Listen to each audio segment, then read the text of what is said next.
Hello mga kaibigan, maligayang pagdating sa aking channel. Nandito ako na may magandang video. Bago ka pumunta sa Digima, huwag kalimutang mag-subscribe sa aking channel at i-like ang aking video. Ang sikat na aktor na si Enjen Akyurek ay madalas na humarap sa press at fans nitong mga nakaraang araw at niyanig sa social media ang mga salitang, "I was deceived," na may emosyonal na ekspresyon.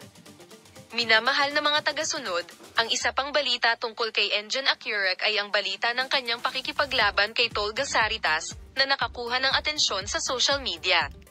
Si Enjen Akyurek, na ibinahagi na walang sinuman ang dapat magtangkang suron ang sinuman, ay nakakuha ng atensyon at interes sa post na ito sa social media. Ang mga tensyon sa Tuba Buyak Ustan Tolga Saritas ay nagpahayag din ng mga tensyon na naranasan niya habang nagtatrabaho sa parehong proyekto sa Tuba Buyak Ustan. Pareho silang may ilang hindi pagkakasundo sa set. At ang sitwasyong ito ay sumasakop sa agenda ng tabloid press paminsan-minsan. Nagkaroon kami ng tensyon kay Saritas at Tugba sa set. Ngunit ito ay normal. Ang bawat tao'y may mabuti at masamang araw.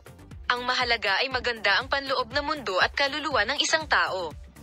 Nayanig ang social media ng mga magkasalungat na alegasyon tungkol sa relasyon ni Enjen Akyurek at Tugba Buyak Ustan.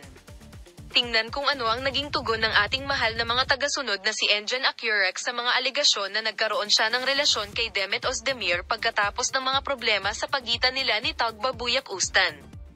So, nakipagrelasyon nga ba si Enjen Akyurek kay Demet Ozdemir para pagselusan ang magandang aktres na si Tuba Buyak Ustan, o talagang may nararamdaman siya para kay Demet Ozdemir? Ipapakita namin sa iyo ang mga pag-unlad sa paksa, Palem.